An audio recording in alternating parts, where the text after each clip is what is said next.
Social Killers. Amigos virtuais. Assassinos reais.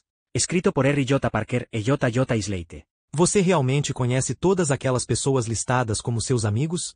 Se o velho ditado "quem vê cara não vê coração" for mesmo verdade, o que se pode dizer sobre todos aqueles avatares sorridentes que você adicionou? A realidade, ainda que virtual, pode ser bem mais assustadora que a ficção. Enquanto um vampiro precisaria ser convidado para entrar, um psicopata online não vai perder a oportunidade de entrar quando encontra janelas abertas. Cuidado com o que você curte.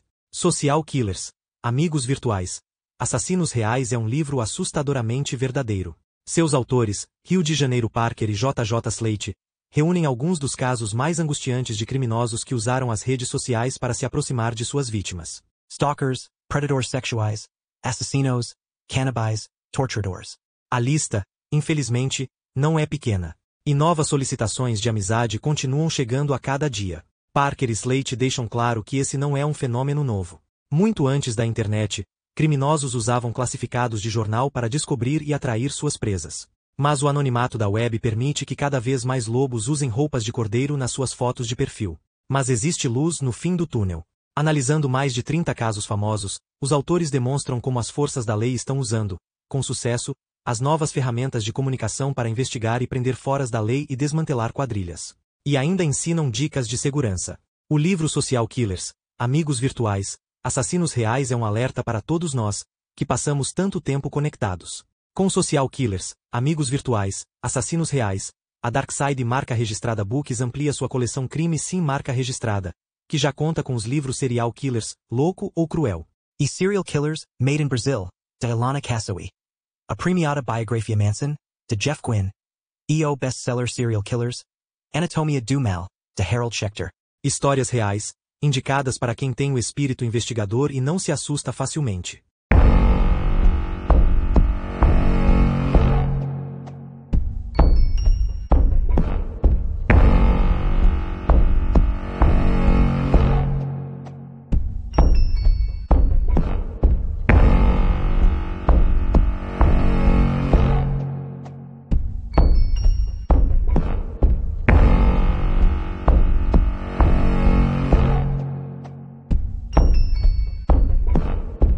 William Francis Melcher Tinkle. Casado, pai de 2 filhas, afável e carinhoso.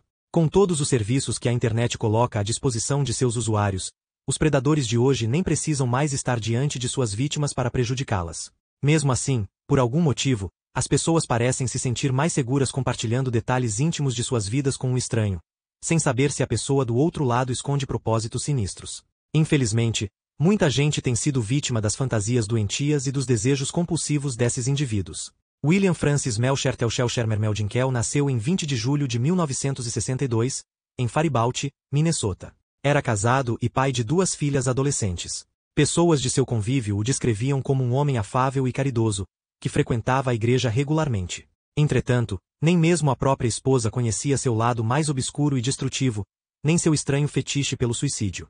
William começou sua carreira como assistente de enfermagem. Entretanto, ao longo dos anos, teve o histórico profissional manchado por sanções disciplinares. Em 1994, quando trabalhava em um centro hospitalar, administrou medicamentos a pacientes sem realizar a devida anotação nos prontuários, não relatou erros médicos, não registrou o estado clínico de um paciente nem colocou o médico responsável a par do caso, uma omissão que resultou na morte desse paciente. Na ocasião, William recebeu uma advertência formal. Em 1996, trabalhou em um hospital onde também foi repreendido por negligenciar cuidados básicos de enfermagem e por tomar decisões que colocavam os pacientes em risco. 2 anos depois, em 1998, o Conselho de Enfermagem de Minnesota restringiu temporariamente seu direito ao exercício profissional diante de indícios de que vinha submetendo pacientes a maus tratos havia 4 anos. A restrição vigorou até 2003. Em dado momento de sua carreira, William trabalhou em uma clínica geriátrica, mas foi demitido depois de ter supostamente abusado de 2 residentes. O Conselho de Enfermagem emitiu um relatório em que constatava que William não estava adotando práticas seguras de atenção à saúde e que também não era capaz de seguir instruções básicas ou de reter informações. O documento fazia menção a problemas familiares e ao fato de que William tinha sido diagnosticado com transtorno de ajustamento com ansiedade e transtorno do déficit de atenção com hiperatividade, TAH. Como parte de sua dupla identidade, William começou a visitar salas de bate-papo para pessoas suicidas. Nesses espaços, Se aproveitava de indivíduos vulneráveis e os incentivava a cometer suicídio na sua frente via webcam. Ele fingia ser uma jovem enfermeira de 20 e poucos anos que conversava de modo compassivo com pessoas deprimidas. William viria a admitir que tentou convencer pelo menos 20 pessoas, embora o número possa ser bem maior, a se matarem e que fez um pacto de suicídio com 10 delas, 5 das quais teriam de fato cometido suicídio. Ele tinha feito tudo isso, em suas próprias palavras, pela simples emoção da caçada. A prática se estendeu por vários anos. Incluídos no grupo de 5 pessoas que teriam cometido suicídio depois de serem encorajadas por William estão Mark Dribrog, do Reino Unido, e Nadia Kajouji, do Canadá. Mark Dribrog, 32 anos, era técnico em informática e vivia na cidade de Coventry, na Inglaterra. Sofria de depressão havia já alguns anos. Os primeiros sintomas surgiram depois de contrair uma doença chamada febre glandular, também conhecida como mononucleose infecciosa. Quando cometeu suicídio, em junho de 2005, seus familiares ficaram chocados. Eles estavam cientes do seu estado clínico, mas não sabiam que ele pensava em suicídio. Aquilo não era de seu feitio. Mais tarde, descobririam que, na manhã do dia em que se matou, Mark tinha se comunicado com uma enfermeira que usava o apelido Lidão. Minutos antes de se enforcar, pendurando-se na escada de dentro de um quarto no andar superior da casa, Mark recebeu uma mensagem de Lidão perguntando: "Você está bem?" Depois de ler o histórico de conversas entre Mark e Lidão, que se estendiam por um período de 2 meses, constataram que os dois tinham feito um pacto de suicídio. Por volta de novembro de 2006, Celia Bay, 64 anos, uma professora britânica e avó que morava na vila de Maiden Bradley, no condado de Wiltshire, Inglaterra, tinha recebido a informação de que uma adolescente amiga de sua família tinha feito um pacto suicida com uma enfermeira pela internet. Essa enfermeira se identificava na rede como Lidão. Celia conseguiu convencer a garota a adiar seus planos, 4 horas antes do horário marcado para o suicídio ser consumado, a fim de que tivesse mais tempo para investigar. Graças a ela, essa garota ainda está viva. No entanto, Celia tinha agora um difícil trabalho pela frente. Ela ouvirá falar do suicídio de Mark Dribrog e ao relacionar o caso dele com o da adolescente percebeu que ambos tinham sido abordados por uma mesma pessoa usando o apelido Lidão. Depois de uma investigação mais aprofundada, descobriu que essa pessoa também usava outros apelidos, como Falcon Girl, Garota Falcão, e Camille D. Ao contatar outros usuários de salas de bate-papo, soube que a suposta mulher também fez pactos de suicídio com outras pessoas, incentivando-as a se matar diante da webcam. A câmera de Lidão estava sempre com problemas técnicos e por isso nunca viam seu rosto. Celia divulgou alertas sobre a mulher misteriosa em vários sites de bate-papo. Após meses de esforço reunindo provas que pudessem incriminá-la, Celia procurou as autoridades locais, que se recusaram a abrir uma investigação. A professora percebeu então que estava travando aquela batalha sozinha e decidiu buscar ajuda em outra parte. Dali a pouco, formou uma parceria com Catherine Love, 37 anos, uma mulher desempregada e mãe de 2 filhos que vivia na cidade de Wolverhampton, também na Inglaterra. Por volta de janeiro de 2008, Cat e Celia começaram a bolar um plano para pegar Lidão, ou Falcon Girl, ou Camille D, no ato. Não desconfiavam, porém, que por trás daquele pseudônimo se escondia William, que àquela altura já estava prestes a tirar a vida de mais uma vítima. Nadia Kajouji era uma jovem atraente de 18 anos que cursava Relações Públicas e Diplomacia na Universidade de Carleton, em Ottawa, no Canadá. Era seu primeiro ano na faculdade e ela estava tendo dificuldades para se adaptar à vida universitária. Em um domingo, 9 de março de 2008, Nadia desapareceu. Aquele foi o último dia em que foi vista por seus colegas de quarto. Os pais de Nadia, temendo que a garota tivesse sido vítima de algum crime violento, pressionou as autoridades a realizarem uma busca e foram atendidos. Encontraram os pertences de Nadia em seu quarto, incluindo sua carteira de motorista e sua bolsa, o que indicava que não se tratava de uma fuga intencional. Depois de analisar seu computador, a polícia descobriu que Nadia tinha visitado salas de bate-papo dedicadas ao suicídio. Seus pais, no entanto, não acreditavam na hipótese de que a filha tivesse se matado e viajaram por quase 500 quilômetros até Ottawa para ajudar nas investigações.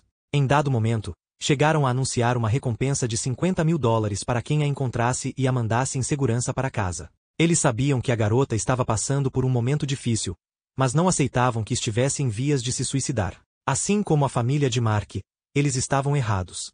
Em 19 de abril de 2008, alguém encontrou o corpo de uma mulher sobre uma rocha no entorno do rio Rideau, que passa por trás da Universidade de St. Paul, a poucos quilômetros da Universidade de Carleton. O corpo foi identificado como sendo de Nadia e a causa de sua morte foi definida como suicídio, uma vez que não havia qualquer indício de crime violento. Enquanto isso, as investigações empreendidas por Celia Bay e Catherine Love prosseguiam a pleno vapor. Catherine aproximou-se de Falcon Gale e ganhou sua confiança. A falsa mulher disse a Catherine que trabalhava como enfermeira no pronto-socorro de um hospital dos Estados Unidos e logo em seguida enfatizou que tinha experiência e podia lhe dar conselhos sobre a melhor maneira de cometer suicídio. Falcon Gale alegou inclusive que tinha visto um homem se matar alguns anos antes. Falcon Gale não revelou a identidade do homem, mas afirmou que ele era de Birmingham, na Inglaterra. A pretensa enfermeira garantiu a Catherine que cumpriria o pacto de suicídio desta vez, embora não tivesse cumprido em outras ocasiões. Transcrevemos a seguir algumas mensagens que constam no histórico de conversas entre as duas. Catherine, as 4 pessoas que você acha que se enforcaram, todas elas fizeram isso enquanto você estava online? Falcon Gale: não, só uma. Catherine: quando o cara de Birmingham se matou, por que você não se matou também? Falcon Gale: tinham me dado um remédio diferente para ver se eu melhorava. Catherine: estou com medo. Falcon Girl, you say. Concordei em ajudar você porque nós duas sabemos que estamos sendo sinceras sobre nossa necessidade de morrer. É por isso que concordei em ajudar você caso precise. Catherine, you tenti quarter meus pulsos. Falcon Gale: foi exatamente por isso que sugere a corda, é muito mais confiável. Algum tempo depois, Falcon Gale enviou a Catherine uma foto supostamente sua. Embora a pessoa na foto fosse realmente uma mulher, o nome do arquivo de imagem era o nome de um homem. Catherine começou a suspeitar que estava falando com uma pessoa completamente diferente do que imaginava. Além disso, conversando com outros membros de grupos afins, ela ficou sabendo que esse mesmo indivíduo usava vários nomes diferentes, incluindo Lidão e Camide. Eles chegaram a essa conclusão depois de observar a escolha individual de palavras, os assuntos e a forma como os 3 apelidos expressavam ideias. Em vez de oferecer ajuda, Falcon Gale, e seus outros cognomes, incentivava as pessoas a de fato cometerem suicídio.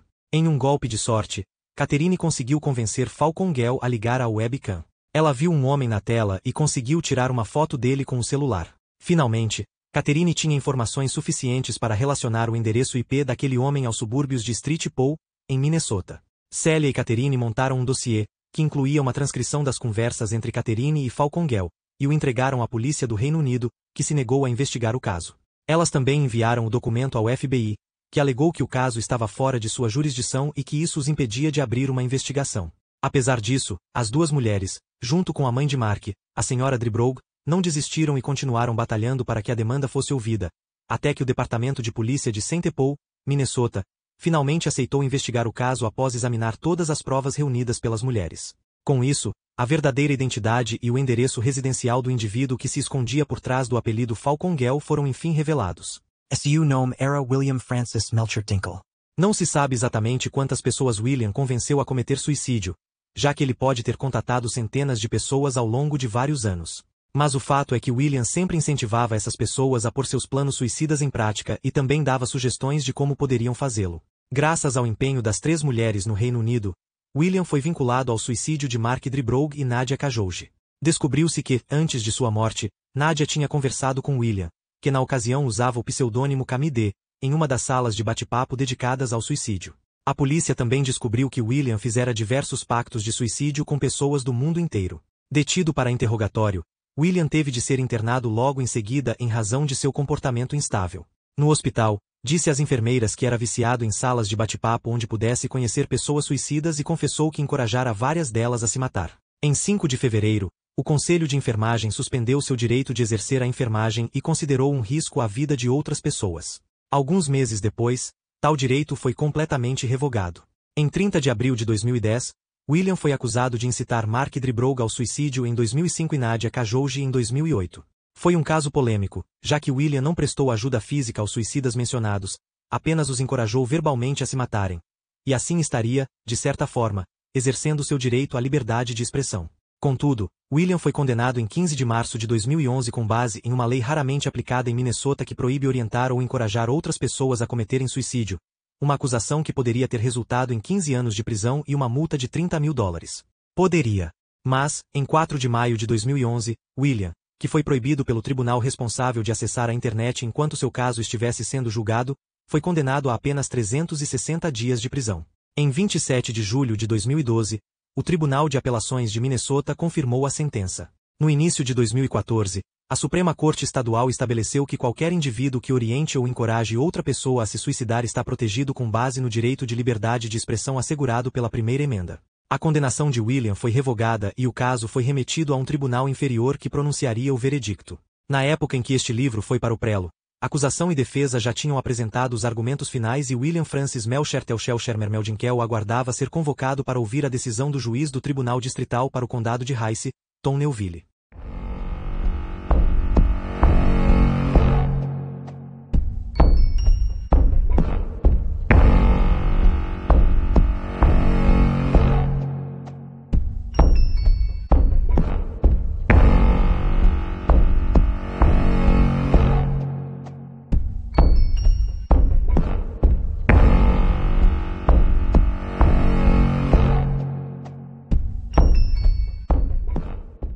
Derek Medina. Minha mulher estava me batendo e eu não podia mais aguentar. Os monstros das mídias sociais não usam a internet apenas para localizar e atrair vítimas. Estranhamente, alguns recorrem às mídias sociais para se confessar. Derek Medina era um homem de 1,88 metros e 90 quilogramas. Morava em Miami, Flórida, e trabalhava como supervisor administrativo de imóveis. Derek expunha boa parte de sua vida em redes sociais, nas quais compartilhava com frequência fotos e vídeos de si mesmo enquanto malhava e se dedicava a hobbies como kickboxing e velejamento. Também era escritor e publicou 6 livros eletrônicos de autoajuda, nos quais descrevia a importância da comunicação para um casamento bem-sucedido. Promovia esses livros em seu site e em sua página do Facebook. Um desses livros se intitulava How I Saved Someone's Life and Marriage and Family Problems Through Communication. Como eu salvei a vida e o casamento de uma pessoa através da comunicação. Derek Kasuasi com Jennifer Alfonso M. 2010. O casal chegou a se divorciar em fevereiro de 2012, mas eles voltaram a se casar apenas 3 meses depois. Os moradores do complexo de condomínios onde o casal morava com a filha consideravam Derek um homem educado, mas meio esquisito. Era comum vê-lo circulando pelo complexo, patrulhando as ruas, enquanto dizia a quem quisesse ouvir que estava zelando pela segurança de todos na vizinhança. Ele também apregoava que tinha permissão para portar armas ocultas e que andava o tempo todo com uma arma. Em 8 de agosto de 2013, amigos de Derek no Facebook ficaram chocados com uma mensagem desconexa publicada por ele às 11h11. Vou pra cadeia ou vão me condenar à morte por matar minha esposa, amo vocês pessoal, vou sentir saudades galerinha do Facebook, se cuidem, vocês vão me ver no jornal. Derek continuou escrevendo, tentando justificar suas ações. Minha mulher estava me batendo e eu não podia mais aguentar aquele abuso, por isso agi dessa forma, espero que vocês me entendam. Minutos depois, publicou uma foto de Jennifer morta no chão da cozinha. Ela estava de barriga para cima, o corpo torto, com as pernas dobradas meio de lado sob as conchas. Os braços estendiam-se para baixo de forma oblíqua, um pouco afastados do tronco, e um deles parecia estar coberto de sangue. O queixo de Jennifer repousava sobre seu peito e sua cabeça pendia em um ângulo torto. Junto com a foto, Derek escreveu, Hippie Jennifer Alfonso. Para o horror de todos que conheciam Jennifer, a publicação do Facebook acompanhada da foto macabra permaneceu ativa por mais de 5 horas no site, onde foi compartilhada mais de 170 vezes. Apelidado de o assassino do Facebook, a história de Derek Medina ganhou as manchetes de forma quase instantânea. O Facebook entrou finalmente em ação depois de receber denúncias de amigos e familiares de Jennifer. Na época, eles removeram a imagem perturbadora e acionaram as autoridades. De acordo com Derek, os dois começaram a discutir no quarto, que ficava no andar superior da casa. Quando Derek, irado, apontou uma arma para ela, Jennifer o ignorou e saiu do quarto.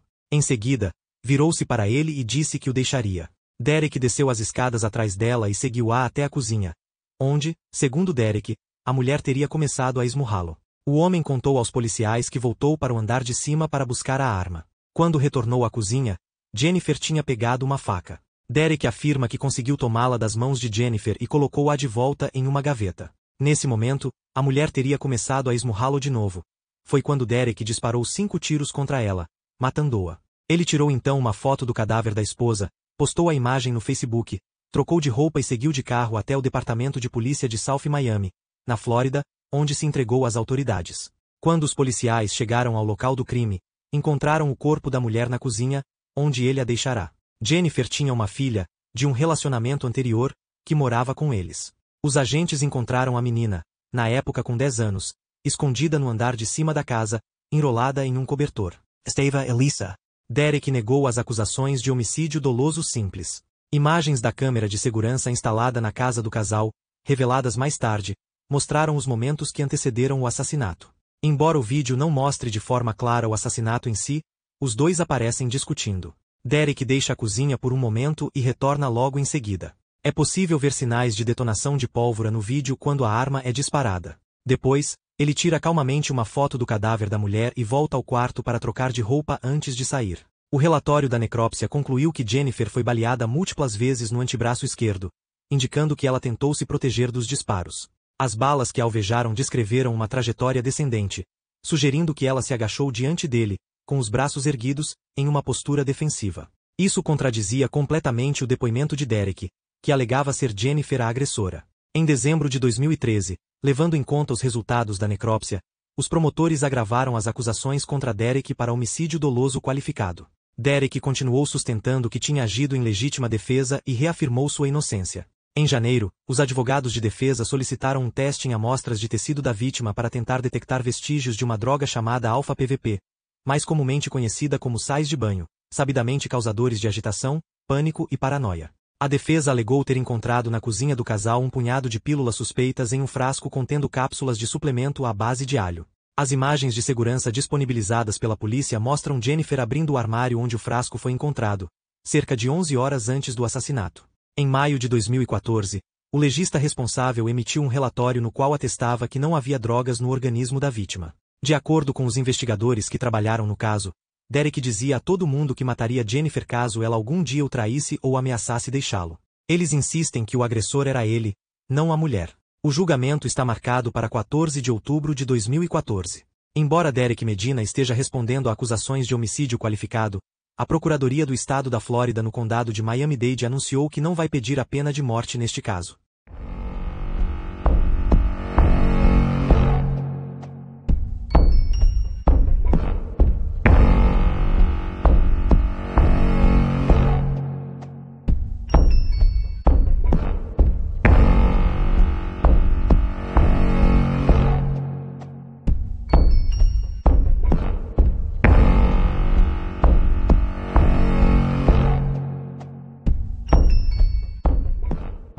Brady Ostrike. Feiras medievais, festivais renascentistas e retiro para jovens cristãos. Brady Ostrike, 31 anos, era conhecido entre os amigos pelo seu gosto por feiras medievais e por frequentar festivais renascentistas. De acordo com sua página no Facebook, ele era bastante religioso e chegou a estudar na Montana Wilderness School of the Bible, que oferece uma espécie de retiro para jovens cristãos na região das Montanhas Rochosas em Montana, onde os estudantes ficam em contato com a natureza e recebem ensinamentos bíblicos por cerca de um ano. Certa vez, Brady fez uma viagem com seu grupo da igreja para ajudar a construir uma escola e um hospital na República Dominicana. Ele trabalhava como técnico de manutenção de linhas de energia para uma companhia elétrica local em Wyoming, Michigan. Para a maior parte das pessoas que o conheciam, era um homem amável, generoso e perfeitamente normal. Noivo, pretendia se casar em um futuro não muito distante, mas sua noiva rompeu o compromisso em 2013, momento em que, conforme o relato de amigos, Brady caiu em uma profunda crise depressiva, da qual nunca se recuperaria totalmente. Em abril de 2014, Brady teria entrado em um bar que costumava frequentar em Easton, Michigan, e dito a várias pessoas que deixará uma mulher amarrada dentro de casa. Segundo ele, depois de se encontrar com uma mulher que conheceu pela Craigslist, ele a colocou dentro de uma mala e a levou para casa no porta-malas do carro. Chegando lá, amarrou a mulher e a deixou sozinha enquanto ia para o bar. Alarmados, os funcionários do estabelecimento ligaram para a polícia e relataram o que tinham ouvido. Quando os investigadores foram apurar a história, descobriram que a mulher estava bem e que tudo não tinha passado de uma encenação entre os dois. Como nenhum crime fora cometido, o caso foi arquivado. 3 meses depois, Brady respondeu a um anúncio na Craigslist publicado por uma garota de 18 anos chamada Brooke Slocum e seu namorado de 25, Charlie O'Penier. Brooke estava grávida de 8 meses de seu primeiro filho. Fontes que acompanharam de perto as investigações contam que Brooke e Charlie diziam no anúncio que estavam à procura de um parceiro sexual em troca de dinheiro. O anúncio dizia mais ou menos o seguinte: Olá, um pouco sobre mim. Tenho 18 anos, 1,60 metros de altura e por enquanto peso cerca de 54 quilogramas. Digo por enquanto porque estou grávida de 8 meses de uma linda menininha metade branca, metade coreana. Sou branca e baixinha, tenho cabelos castanhos curtos e olhos verdes. Eu e o pai do meu bebê meio que estamos em um tipo esquisito de relacionamento aberto. A colega de quarto de Brooke confirmou posteriormente à imprensa que o casal costumava se encontrar com pessoas que respondiam aos anúncios que os dois publicavam juntos na Craigslist. Charlie sempre acompanhava Brooke nesses programas e às vezes participava do ato sexual. O pai de Brooke declarou mais tarde à imprensa que estava a par do perigoso hábito da filha de se encontrar com estranhos e que tinha tentado dissuadi-la de insistir nesse comportamento. Porém, segundo ele, a filha estava apaixonada por Charlie, que exercia grande influência sobre ela e a manipulava com facilidade. O casal tinha terminado o relacionamento por um breve período no início de julho e Brooke planejava ir morar com a mãe. Em vez disso, fez as pazes com o namorado e os dois continuaram em busca de potenciais parceiros sexuais na Craigslist. Charlie e Brooke combinaram de se encontrar com Brad no Jason Park em 12 de julho de 2014. 4 dias mais tarde, depois de ser informada de que havia um veículo abandonado no local, a polícia encontrou o corpo decapitado de Charlie nos arredores do parque, em um matagal. O legista que examinou o cadáver concluiu que Charlie não morrera em consequência da decapitação, mas sem a cabeça não havia como determinar a causa de sua morte. Até o momento em que este texto foi escrito, a cabeça ainda não tinha sido encontrada. Não demorou muito para a polícia perceber que a namorada grávida de Charlie também estava desaparecida. Ao revistar o apartamento da garota, os investigadores descobriram os e-mails que trocara com Brad a respeito do encontro sexual. A polícia começou a vigiar a casa de Brad enquanto aguardava a emissão de um mandado de busca e apreensão. Os agentes também tinham solicitado a presença de uma equipe da SWAT no local para auxiliar nas operações de busca, pois acreditavam que o suspeito tinha armas semiautomáticas em seu poder. Por volta das 21h15 de quinta-feira, 17 de julho, Brad entrou em seu carro e fugiu em disparada. Houve uma perseguição em alta velocidade, que terminou quando Brad bateu o veículo. A polícia o encontrou morto no banco da frente, com um tiro auto-infligido na cabeça. Quando abriram o porta-malas do carro, encontraram o corpo de Brooke Slocum. Ela fora estrangulada até a morte. Sua filha em gestação, uma menina que planejava chamar de Audilyn, não teve chance e morreu ainda na barriga da mãe. O legista que analisou o corpo concluiu que a garota morrera há menos tempo que Charlie. A polícia invadiu então a casa de Brad, descrita à imprensa como um ambiente infernal. Apreenderam armas de fogo, munição, armas medievais e facas dentro da residência. Ao que tudo indica, Brad mantivera Brooke em cativeiro por 5 dias, presa por grilhões medievais. Após a sua morte, vários amigos de Brad vieram a público falar sobre o caso. Uma deles era Brittany Zemaitis, de 23 anos. Ela afirmou que Brad entrou em um estado profundo de depressão após o rompimento de seu noivado. Segundo Brittany, ele falava em suicídio e certa vez declarou que se considerava uma pessoa perigosa. Em outra ocasião, disse que gostaria de viver em uma época em que pudesse matar gente com as próprias mãos. A antiga colega de quarto de Brad também falou à imprensa sobre os assassinatos brutais. Raquel Maurice disse que não se surpreendia com as ações de Brad. Afirmou que acompanhou quando sua depressão começou a se agravar e que sabia que ele estava tendo pesadelos e escrevendo poemas mórbidos. Raquel saiu da casa em 2012, quando Brad lhe avisou que estava tendo pensamentos homicidas a respeito dela. A garota contou à imprensa que tentou convencê-lo a procurar ajuda psiquiátrica e que Brad acreditava estar sofrendo de esquizofrenia, mas tinha pavor de perder o emprego por causa disso. Acho que no final, ela disse, os medos e as ideias sinistras que ele estava tendo ganharam. Ele não aguentou.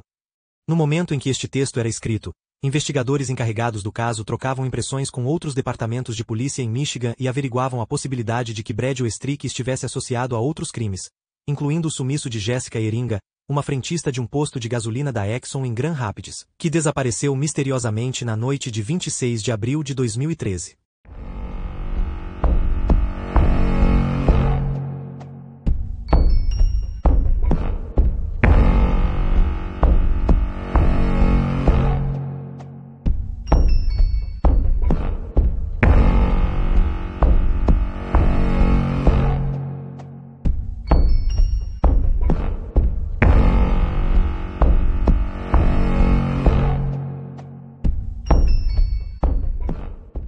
Capítulo 34.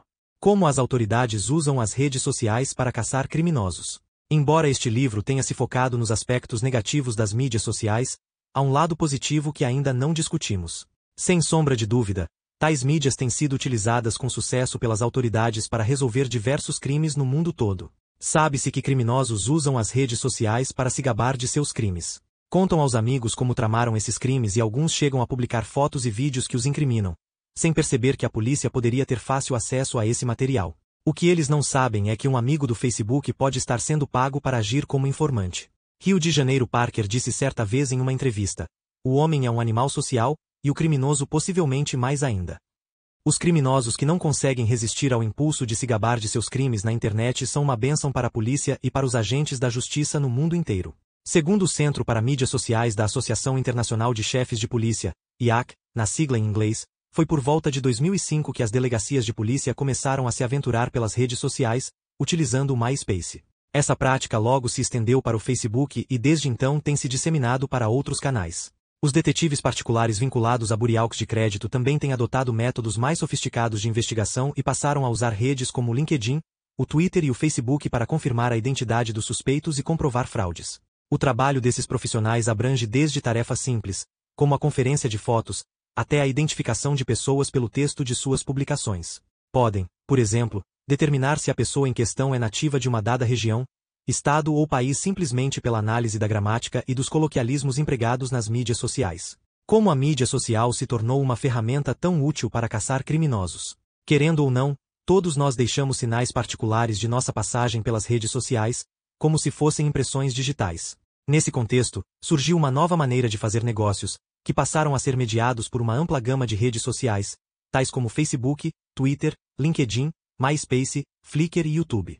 Através desses canais, e valendo-se de métodos exclusivos, órgãos de segurança conseguem contratar informantes, peças-chave na prevenção e na solução de crimes. As mídias sociais, portanto, têm se mostrado importantes aliadas da investigação criminal, o que inclui blogs, salas de bate-papo, fóruns, publicações, além dos comentários e sites de notícias. O grande irmão está de olho em todos eles em busca de certas palavras-chave por meio de um sofisticadíssimo programa usado no mundo inteiro. Hoje em dia, graças às redes sociais, os órgãos de investigação conseguem ter uma percepção muito mais abrangente de como são cometidos os crimes nos bairros, cidades e estados de sua jurisdição. Assim, é inegável que o Facebook e o Twitter têm contribuído de forma decisiva para a captura de criminosos. A polícia está agora na cômoda posição de ser avisada sobre usuários que apresentam comportamentos estranhos nesses sites. As denúncias, em geral, partem de amigos do suspeito depois que este publica conteúdos comprometedores. Vídeos, fotos e comentários postados pelo suspeito e seus amigos em sites como o YouTube também podem ser usados como provas. Para um detetive, é bem mais fácil compreender a mente de um suspeito ao monitorar suas publicações e mais ainda ao criar uma conta falsa para fazer amizade com ele. Quando publicações desse tipo aparecem na rede, elas ficam à disposição da polícia, que pode assim examiná-las e obter valiosas informações sobre o suposto criminoso, antes ou depois do crime. Casos interessantes que justificam o uso de redes sociais para capturar criminosos. No ano passado, a polícia da cidade de Nova York prendeu um homem sob a acusação de assassinato depois de descobrir publicações comprometedoras em sua página no Facebook. Tratava-se de Melvin Collon, também autuado por crimes relacionados a entorpecentes e armas ilegais. A polícia suspeitava que ele fosse um notório integrante de uma gangue da cidade. Ele publicou no site fotos em que ostentava símbolos de sua gangue, além de diversos comentários incriminadores que aludiam a crimes violentos que teria cometido. Melvin também fez ameaças a vários usuários da rede. Houve um debate caloroso sobre a aplicabilidade da Quarta Emenda nesse caso. Esse dispositivo da Constituição dos Estados Unidos veta a busca e a apreensão arbitrária de bens e imóveis, isto é, sem que haja motivo razoável e mandado judicial baseado em causa provável. Os advogados de Melvin alegavam que todas as publicações de seu cliente no Facebook estavam amparadas pela Quarta Emenda. Entretanto, o argumento da defesa foi rejeitado por um juiz federal, que afirmou que Collon perderá o direito à privacidade ao compartilhar as publicações com os amigos no Facebook. Outro exemplo interessante do uso das redes sociais como fonte pública de informações ocorreu na cidade de Cincinnati, onde há 6 anos a polícia desarticulou uma gangue de rua e autuou mais de 70 pessoas. A operação foi resultado de 9 meses de investigação, que permitiu identificar os principais membros da gangue através das mídias sociais. A polícia gerou um banco de dados com as informações extraídas das redes sociais e trabalhou em parceria com o Instituto de Ciência Criminal de Cincinnati. Um programa de computador foi utilizado para analisar os registros de arquivos e de gravações telefônicas já existentes e estabelecer uma conexão entre os suspeitos. Em 2008, Ronnie Tienda Jr., do Texas, foi acusado de um assassinato ligado a uma gangue. Em grande parte, isso só foi possível por causa de mensagens e fotos comprometedoras que ele havia postado em páginas públicas do MySpace. O Facebook deixou claro à emissora de TV CNN que não tinha fornecido nenhum tipo de acesso especial à sua rede a qualquer órgão de segurança. Se quisesse informações privadas do Facebook, a polícia teria de obtê-las por meio dos canais oficiais.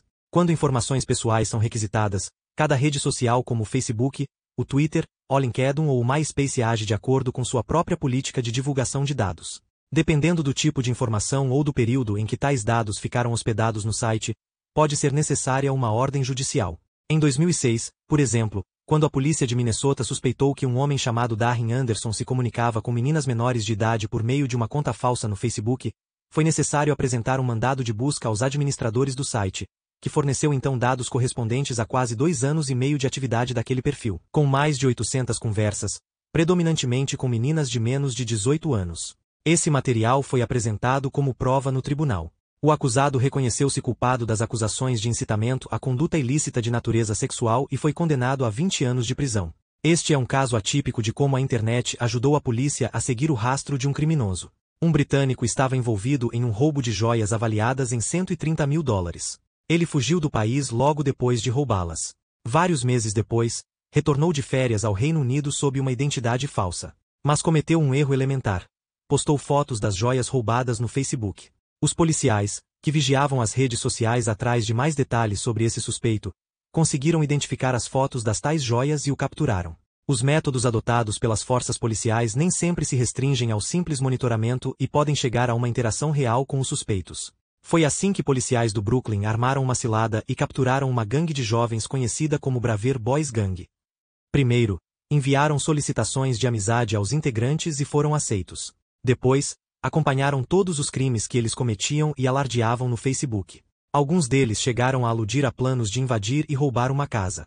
Por fim, foram rastreados, capturados e encarcerados pela polícia. Em 2011, a polícia de Vancouver, no Canadá, apoiou-se fortemente no Twitter diante dos violentos tumultos ocorridos durante as finais da Copa Stanley, famosa competição de hóquei no gelo. No início do campeonato, os policiais do órgão criaram um perfil no site e publicaram uma série de tweets triviais com o intuito de se envolver com a comunidade. Para a surpresa da polícia, os tweets foram muito bem recebidos pelos seguidores do perfil.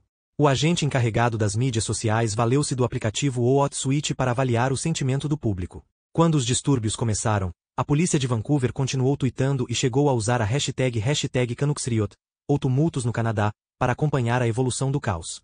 O órgão de polícia ganhou tanta popularidade que aumentou em quase 2.000% o número de seguidores conforme os novos usuários acessavam o perfil para se manter informados. Depois dos tumultos, a polícia de Vancouver continuou utilizando as redes sociais como canal de comunicação para que os moradores pudessem reportar qualquer atividade ilegal ou não autorizada. A receptividade do público foi tremenda, algo sem precedentes na história da prefeitura da cidade. Jornalistas e moradores da região apresentaram importantes pistas sobre a identidade dos suspeitos de terem incitado e provocado os distúrbios.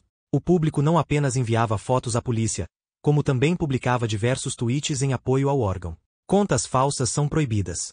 Mas as redes sociais estão burlando as regras. Muitos agentes da lei têm violado as políticas de privacidade do Facebook e Twitter ao criar perfis falsos com o objetivo de se relacionar com os suspeitos e ter acesso à enorme quantidade de informações abertas ao público. As autoridades também solicitam informações privadas diretamente aos administradores das redes por meio de mandatos e intimações. Às vezes, em regime de emergência, se julgam haver algum perigo iminente. Policiais do mundo inteiro começaram a usar sites como o Facebook para ajudar vítimas a identificar criminosos e suspeitos, como uma ficha policial virtual. Alguns policiais adotam uma abordagem polêmica para conduzir investigações. Criam um perfil falso e se infiltram no site para se aproximar sigilosamente dos suspeitos e adicioná-los como amigos. Um estudo revelou que quase 10% dos perfis do Facebook são falsos. Embora tais perfis violem os termos de uso das redes sociais, não podem ser consideradas totalmente ilegais. Provas coletadas dessa forma por policiais ou outros agentes da lei podem ser apresentadas em um tribunal. Um levantamento da LexisNexis Risk Solutions, uma organização dedicada a pesquisas digitais nos campos jurídico e empresarial, revelou que a maior parte das autoridades de segurança não teve problema algum ao criar contas com perfis falsos para fins de investigação. Muitos agentes acham que criar contas falsas é perfeitamente ético quando o objetivo é combater o crime. Em casos emergenciais, quando há risco palpável de violência, as autoridades não pensarão duas vezes se devem ou não obter acesso imediato às informações de um suspeito numa rede social. Farão uma solicitação de emergência. Recentemente, uma postagem anônima no Twitter levou à descoberta de uma série de outros tweets que indicavam a ameaça de um ataque a tiros em um teatro da Broadway onde Mike Tyson apresentaria um espetáculo. Um dos tweets dizia que alguém tinha feito uma lista de alvos entre as cerca de 600 pessoas esperadas para a apresentação e alardeava como seria fácil transformar aquele evento em um assassinato em massa. Detetives da polícia fizeram um pedido de emergência ao Twitter para que fornecesse a identidade e os dados completos do usuário. O Twitter rejeitou o pedido, alegando que não havia indícios suficientes de uma ameaça iminente. Por fim, a polícia apresentou uma ordem judicial e o Twitter foi obrigado a entregar as informações solicitadas. As redes sociais mais utilizadas pelas autoridades. Recentemente, nos Estados Unidos, foi feito um levantamento com 1.200 funcionários de órgãos de segurança de nível municipal, estadual e federal que haviam utilizado plataformas midiáticas para solucionar crimes.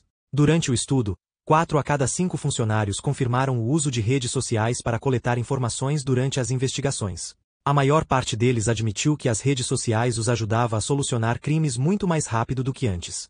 Essa pesquisa, organizada pela empresa LexisNexis, concluiu que o Facebook é a rede mais utilizada por órgãos de segurança, superando o YouTube em popularidade. A polícia está usando o Facebook de forma estratégica e o site é apenas uma entre as várias ferramentas utilizadas para juntar provas e solucionar crimes. Nem todos os suspeitos facilitam o trabalho dos órgãos de segurança, que podem ter dificuldade em identificar suas atividades criminais. Entretanto, as estratégias utilizadas pela polícia evoluíram desde o início do Facebook. Os métodos adotados por detetives públicos e particulares tornaram-se mais sofisticados nos últimos anos. O Facebook passou a ser uma das formas mais eficazes de reunir provas contra os criminosos. Após seu surgimento, em 2005, levou algum tempo até que investigadores e agentes da polícia percebessem seu potencial. Em seus primeiros anos de vida, o site era usado predominantemente por universitários. Agentes da polícia e autoridades dos campi utilizavam o Facebook para coletar indícios de violações da política de consumo de álcool em várias faculdades. Órgãos de segurança começaram a usar a rede social para investigar crimes mais sérios em 2008, quando a polícia de Cincinnati trabalhou em conjunto com a Universidade de Cincinnati para identificar importantes membros de gangues que utilizavam o site. Esse foi o primeiro grande caso em que a polícia fez uso de uma rede social para reunir provas contra criminosos. Como as redes sociais podem ajudar a encontrar desaparecidos e suspeitos? As redes sociais não são utilizadas apenas para solucionar crimes, mas também para encontrar pessoas desaparecidas ou que possam estar em perigo. As publicações de usuários nas mídias sociais oferecem uma visão privilegiada do estado mental e das intenções de pessoas desaparecidas e de suspeitos, o que pode levar a inteligentes deduções. Através das redes sociais, os agentes de órgãos de segurança juntam pistas cruciais do paradeiro de indivíduos que podem ter simplesmente fugido de casa ou informações sobre pessoas em risco e sua provável localização. A polícia pode ter uma boa noção dos planos de alguém examinando suas publicações, comentários, curtidas e listas de amigos. No Twitter, pode-se pedir aos seguidores que deem qualquer tipo de pista ou alerta sobre crimes, suspeitos à solta e pessoas desaparecidas. As redes sociais e o envolvimento com o público. Conquistar a confiança de uma comunidade é dar um grande passo na solução de crimes. Os agentes de polícia podem alcançar esse objetivo criando uma presença virtual. Um perfil em uma rede social pode levar o policiamento das comunidades a um novo patamar de eficiência ao oferecer meios rápidos e baratos de reunir informações cruciais tanto para a comunidade quanto para os investigadores. As redes sociais ajudam a dar à delegacia um aspecto mais humanizado, mostrando que os agentes que ali trabalham também são membros da comunidade. Esse tipo de mídia passou a ser usado com sucesso pelos órgãos de segurança para divulgar as realizações de seus funcionários, campanhas de conscientização e mensagens importantes sobre práticas de segurança na comunidade. Com o auxílio das redes sociais, a polícia também tem promovido iniciativas de sensibilização e recrutamento. Hoje, muitas unidades policiais dispõem de uma conta própria no Twitter e no Facebook, e agentes de segurança se valem desses meios para divulgar informações importantes a seus seguidores. Em 2011, por exemplo, durante uma enchente em Queensland, na Austrália, as páginas da polícia local no Facebook tornarão-se uma fonte constante de atualizações, notícias e alertas. O perfil do órgão no Twitter também se tornou uma fonte primária de avisos para pessoas em trânsito, usando as redes sociais para contratar colaboradores. Para construir uma relação de confiança com a comunidade e conseguir solucionar crimes, os órgãos de segurança precisam formar uma equipe com o tipo certo de profissionais. Para isso, é fundamental fazer uma investigação minuciosa dos antecedentes de cada candidato. Sites como o MySpace e o Facebook fornecem importantes dados para que os contratantes possam avaliar características pessoais dos postulantes. Com o auxílio de redes sociais de cunho profissional como o LinkedIn, os agentes de polícia e os órgãos de segurança podem obter informações do mundo inteiro, o que tem incentivado a análise crítica das técnicas de investigação empregadas e ajudado a disseminar ideias inovadoras nesses órgãos. Se você pensa em seguir a carreira policial, a maneira como você se comporta nas redes sociais pode ter um impacto direto sobre suas chances de contratação.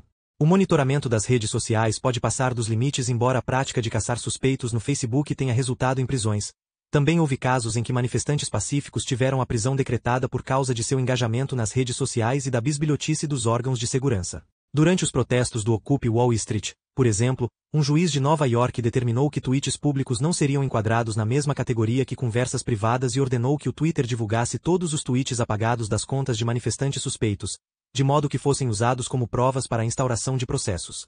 Existe sempre a possibilidade de que policiais infiltrados acabem se expondo demais em certas operações que exigem a invasão de território hostil. Ao fazer uso das redes sociais, esses agentes podem adicionar suspeitos como amigos ou recorrer a emboscadas ostensivas e ainda assim ser absolvidos pelos tribunais. A questão ética surge quando alguns agentes da lei iniciam uma conversa criminosa e emboscam suspeitos apenas para dar uma rápida solução ao caso. A polícia pode controlar o rumo dessas conversas e usá-las como argumento de defesa caso o acusado alegue ter sido induzido a cometer o crime. As redes sociais estão presentes de forma tão marcante no nosso cotidiano que acabaram se tornando parte indispensável do trabalho de órgãos de segurança. O uso das redes sociais traz ao mesmo tempo riscos e recompensas para as unidades policiais. Qualquer uso indevido dessas redes pode comprometer seriamente uma investigação. Entretanto, os benefícios proporcionados pelo seu uso superam em muito as desvantagens. Os sites de redes sociais têm crescido de forma exponencial. De acordo com o Institute for Criminal Justice Education, Instituto para Educação em Justiça Criminal, quase 80% dos agentes de segurança nos Estados Unidos possuem um perfil ou conta em alguma rede social. E quase todos têm o potencial de usar essas mídias para prevenir e investigar crimes, bem como para fortalecer as relações públicas. A história recente tem demonstrado que esse aglomerado de informações eletrônicas pode ajudar agentes de segurança a capturar fugitivos, apontar todos os suspeitos envolvidos em um crime, relacionar possíveis criminosos a gangues e apresentar indícios de atividades ilícitas.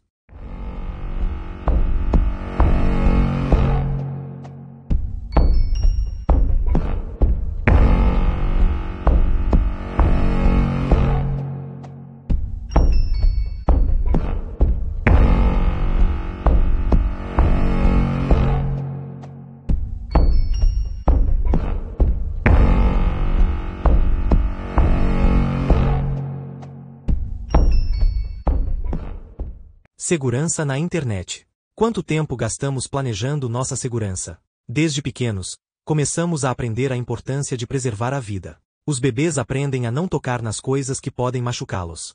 Ensinamos nossos filhos a não falar com estranhos e a não brincar com fogo. Quando as crianças ficam um pouco mais velhas, é hora de adverti-las sobre os perigos da rua, instruindo-as a olhar para os dois lados antes de atravessar, explicando o significado das cores do semáforo e orientando-as a andar de bicicleta de maneira segura.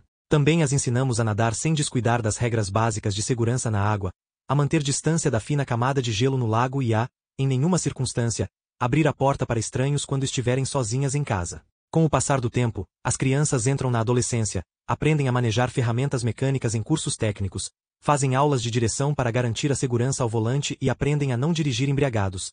Tudo isso com o propósito de viver de forma mais segura.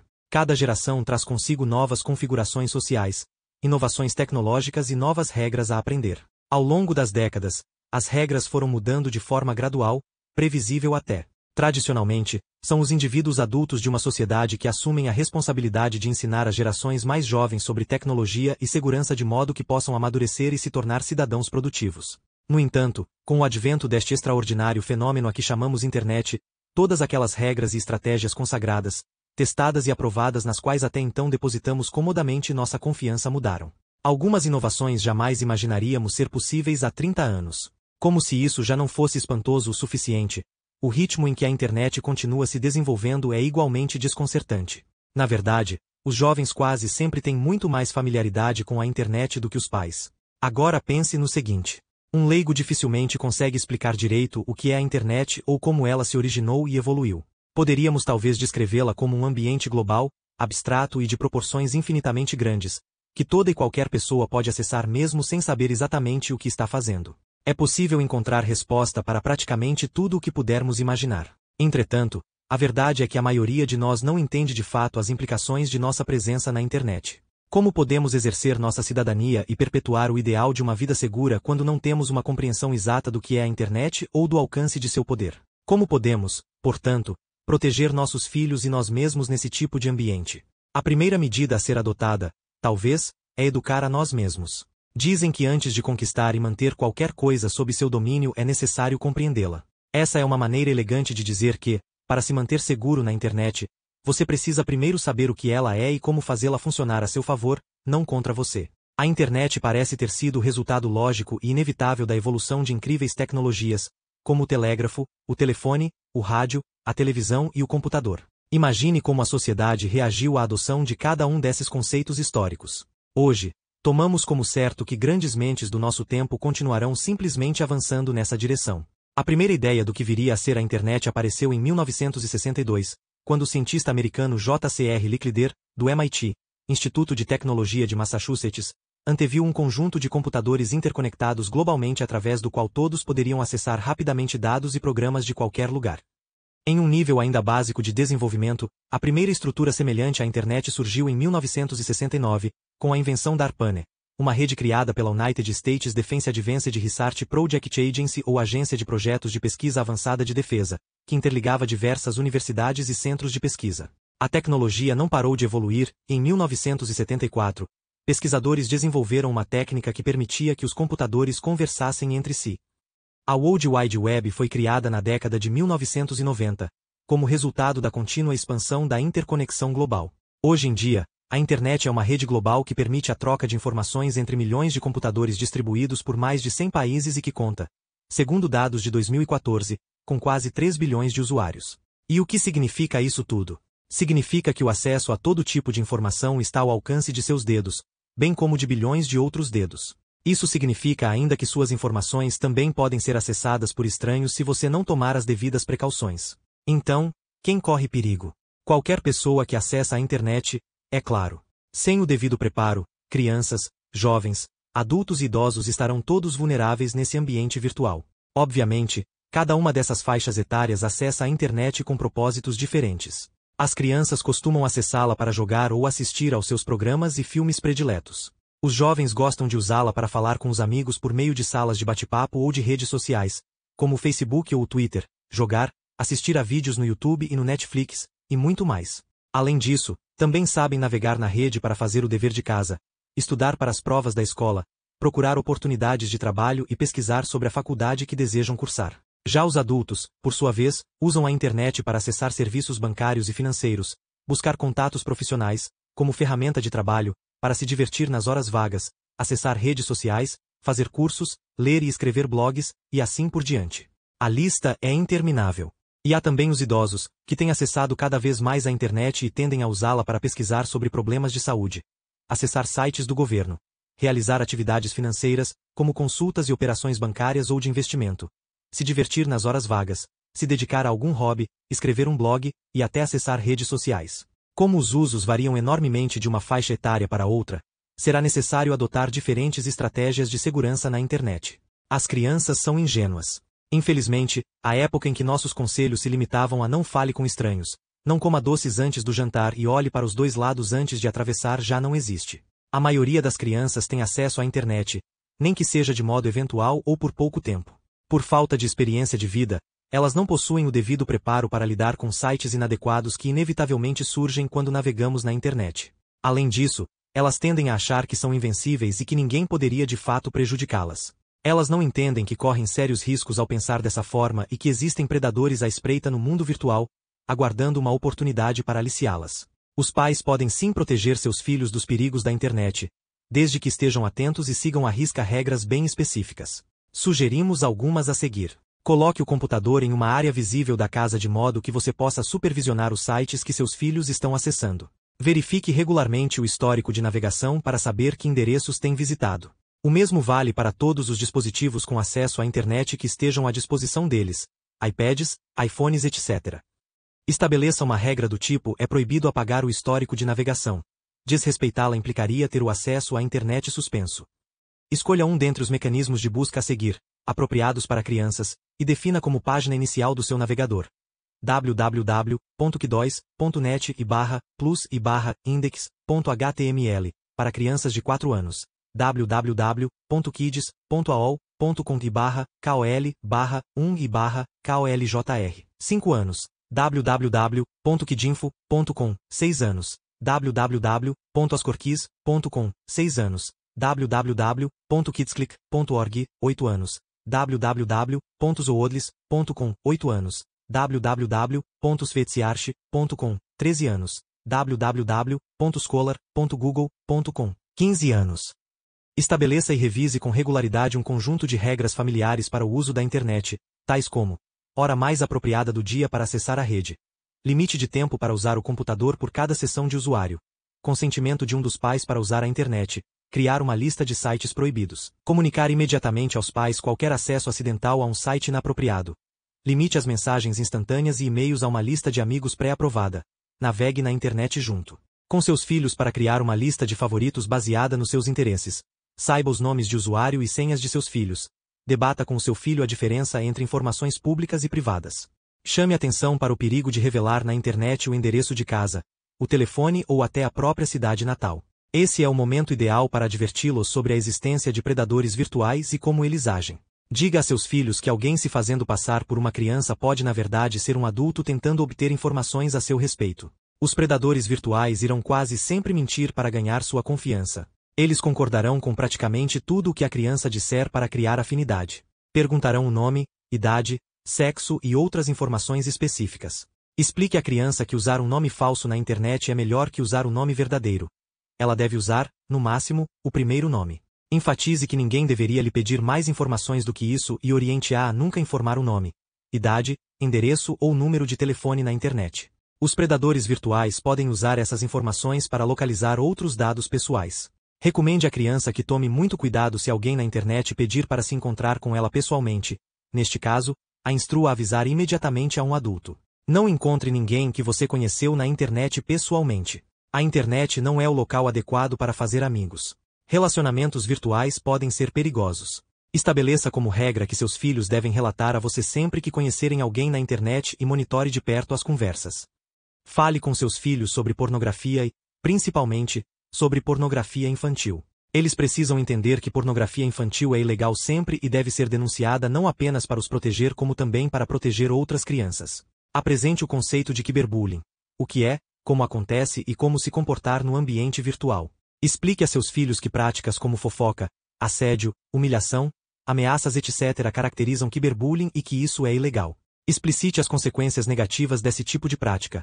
Como afeta as vítimas, as medidas de retaliação que as vítimas podem tomar, as implicações jurídicas e como certos casos levaram à morte. Se seu filho for vítima de cyberbullying, incentive-o a se abrir e a contar tudo a você. Não reaja de forma exagerada. Em vez disso, converse sobre a situação para avaliar a gravidade do incidente. Trata-se apenas de um contato inoportuno ou há abuso emocional ou físico iminente.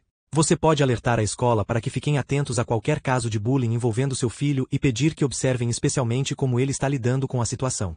Você também pode buscar a orientação do médico da família ou de um líder espiritual de sua confiança. Mas, acima de tudo, leve o caso a sério. O cyberbullying pode resultar em danos permanentes e irreparáveis. Consulte Beyond Sticks and Stones, Bullying, de Rio de Janeiro Parker, para mais informações. Os adultos, por sua vez, deveriam ter mais juízo. Em vista desse misterioso ambiente virtual em que hoje nos encontramos, porém, não é de se estranhar que a maioria de nós não tenha tanto juízo assim. Temos nosso próprio conjunto de medidas de segurança a seguir, mais condizentes com os riscos virtuais a que estamos expostos. Mas, se não nos educarmos sobre o assunto, como poderemos implementar as referidas medidas? O roubo de identidade é um risco que ameaça com frequência os adultos, razão pela qual devemos tomar o máximo de cuidado para não revelar informações pessoais na internet. Uma estatística revela que vítimas de roubo de identidade perderam um total de 7 bilhões de dólares apenas em 2012. As empresas também estão em risco e perderam aproximadamente 44 bilhões de dólares naquele mesmo ano. Os números são assombrosos. Restaurar sua identidade e recuperar sua reputação podem ser tarefas árduas. O pior é que, uma vez que sua identidade tenha sido roubada, você estará ainda mais vulnerável a roubos futuros, porque grande parte da sua identificação não muda. Claro, você pode cancelar cartões de crédito e contas bancárias, mudar de endereço, alterar nomes de usuário e senhas, mas o seu nome, idade, data e local de nascimento, nome de solteira da mãe e assim por diante não podem ser alterados. Esses dados já foram descobertos e registrados por um criminoso e podem vir a ser reutilizados no futuro. Por isso, torna-se necessário fazer um esforço consciente para se proteger. Nem tudo está perdido. Há várias medidas que você pode tomar para se proteger na internet. Conheça as configurações de privacidade das redes sociais. Peça a familiares e amigos que examinem seus perfis nesses sites atentando para informações pessoais, fotos ou vídeos inapropriados que você possa ter deixado passar. Não compartilhe seus nomes de usuário e senhas com ninguém. Respeite a si mesmo e aos outros enquanto estiver conectado à internet. Qualquer pessoa com mais de 14 anos de idade deve monitorar seu histórico de crédito regularmente. Você pode solicitar um relatório de crédito de diversas fontes ou inclusive contratar um serviço de monitoramento de crédito para se encarregar disso para você. Solicite uma declaração de crédito de uma das 3 empresas nacionais de informações de crédito, TransUnion, Equifax ou Experian. Essas 3 empresas criaram o AnnualCreditReport.com, um serviço que ajuda consumidores a obter relatórios anuais gratuitos. Decida se quer ou não que suas informações pessoais sejam acessíveis em listas telefônicas virtuais. Você pode limitar o acesso às suas informações ou mantê-las totalmente privadas pagando uma taxa chamada imposto de privacidade. Obviamente, caso sua identidade tenha sido roubada, contate imediatamente todas as suas instituições bancárias e financeiras, bem como sua companhia de seguros e as autoridades policiais. Lembre-se de congelar seu crédito junto às 3 empresas de informações de crédito citadas acima. Se fotos ou vídeos prejudiciais a você foram expostos na internet, entre em contato com o site onde o material foi publicado. É bem possível que os administradores da página removam o material nocivo e adotem medidas disciplinares contra o infrator. É igualmente uma boa ideia avisar seus familiares e amigos sobre o roubo, caso eles também sejam afetados. Guarde seus nomes de usuário, senhas e códigos de segurança e altere-os com frequência. Nunca use o mesmo nome de usuário e senha para vários sites, já que isso provocará um efeito dominó em todas as suas contas caso uma delas seja comprometida. Ao criar uma nova senha, use uma combinação de letras, tanto maiúsculas como minúsculas, números e símbolos. Quanto mais complicada a combinação, mais difícil será decifrá-la. Códigos de segurança não devem ser números de telefone, datas de nascimento ou números sequenciais ou repetidos. As redes sociais são acessíveis no mundo inteiro. Cuidado para não incluir informações pessoais em seu perfil e nunca aceite pedidos de amizade de desconhecidos. Ao usar computadores públicos, em bibliotecas, cibercafés etc., não realize operações com dados confidenciais, como serviços bancários, não salve nomes de usuários e senhas, sempre limpe o histórico de navegação e repare se não há ninguém espreitando por cima de seu ombro. Certifique-se de que seu computador está protegido por firewall, antivírus e anti-malware. Há diversos programas gratuitos e pagos que cumprem essas funções. A presença do idoso na internet é uma tendência em rápida expansão. Como qualquer outro usuário, o idoso precisa adotar medidas de segurança na internet. É incorreto estereotipar os indivíduos de mais idade e achar que todos têm medo de lidar com ferramentas tecnológicas. Na verdade, muitos idosos são ávidos usuários da internet, que navegam, escrevem blogs, pesquisam, fazem cursos, pagam contas e muito mais. Por outro lado, há aqueles idosos mais tradicionais, que ainda não têm muita facilidade para manejar certos tipos de tecnologia. Para alguns, a noção de computador é uma fonte considerável de confusão e a internet é algo inconcebível. Mas o certo é que os idosos também precisam estar a par das novas regras que pautam a era da informação, para que possam desfrutar em segurança do fascínio da internet. A internet pode abrir uma nova gama de possibilidades na vida do idoso, que tende a se tornar uma pessoa isolada e desatualizada. Nossos empregos, carreiras e profissões são quase sempre uma força motriz em nossas vidas. Quando chega a aposentadoria, o idoso pode sentir a necessidade de se manter produtivo. Sente falta do estímulo intelectual e dos desafios da vida profissional. Aquele ritmo acelerado e implacável de antigamente, quando tinha que trabalhar, criar uma família e lidar com a falta de tempo, pode acabar se transformando em uma quantidade excessiva de horas sem ter o que fazer.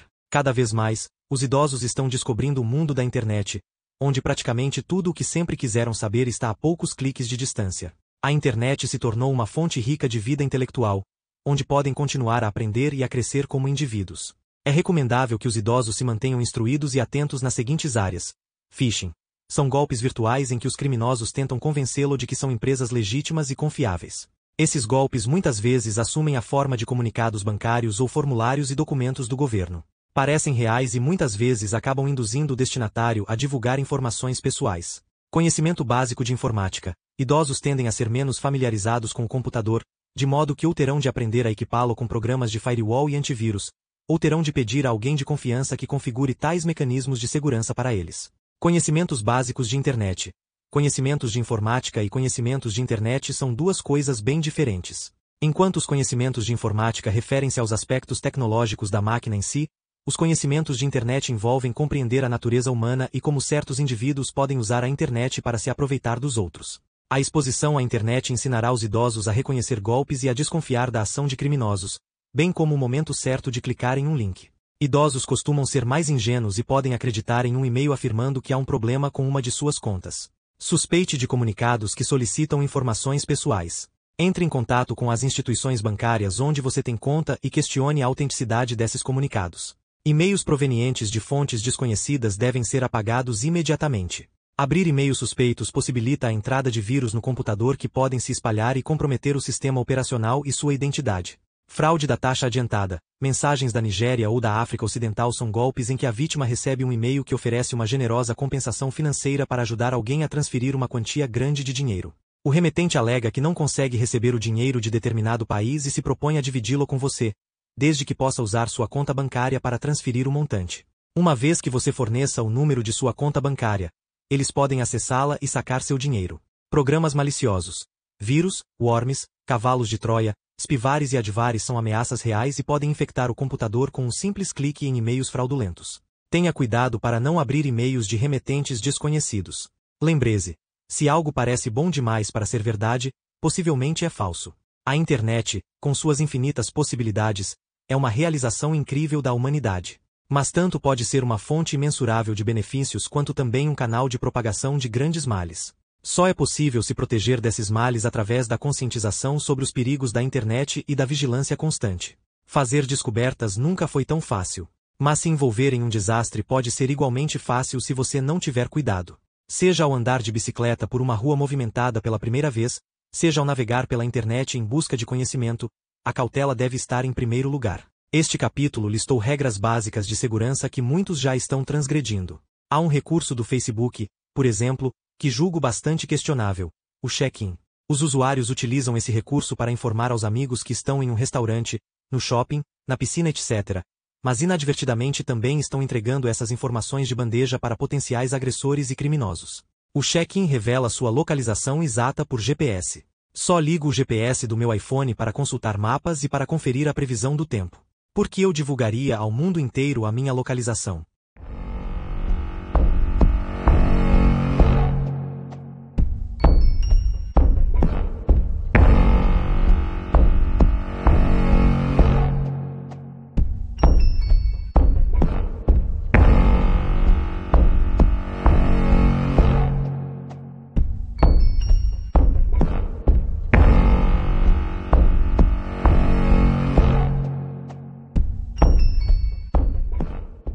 Epílogo.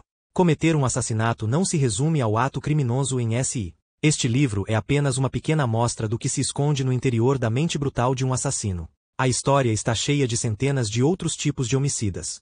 Os casos aqui apresentados podem oferecer uma melhor compreensão da natureza de certos seres humanos. Como você deve ter percebido, cometer um assassinato não se resume ao ato criminoso em si. Muitas das razões que levam um indivíduo a se tornar um assassino remontam à sua infância. Infâncias problemáticas, ofensas verbais e principalmente abusos sexuais são todos fatores que contribuem para a formação de um homicida. Por mais que a motivação de um assassino não seja sempre lógica, alguns criminosos têm noção da gravidade de suas ações, mesmo depois de afastados da sociedade. No desfecho de muitas das histórias selecionadas para compor este livro, os parentes das vítimas puderam superar o impacto da tragédia e prosseguir com as próprias vidas, ainda que isso não mitigasse a tristeza pela perda de um ente querido. Outros não tiveram a mesma sorte, pois, além de tirar a vida de um ente querido, os assassinos causaram dor e sofrimento a amigos e familiares. Por fim, esperamos que este trabalho sirva de contribuição e referência para a história criminal da humanidade, principalmente no que se refere a homicidas que, para cometer seus crimes, contam com a tecnologia dos dias de hoje. Obrigado por comprar e ler nosso livro Social Killers. Amigos virtuais, assassinos reais. Somos extremamente privilegiados por ter o apoio de uma comunidade tão generosa de fãs. Muita gente nos pergunta se há alguma outra forma de contribuir com nosso trabalho. Agradeceríamos se você dedicasse alguns minutos do seu tempo a escrever uma curta resenha sobre o livro no site de compra. As resenhas são de grande importância para nós, autores, e sempre ficaremos contentes de saber sua opinião. Agradecemos pelo apoio.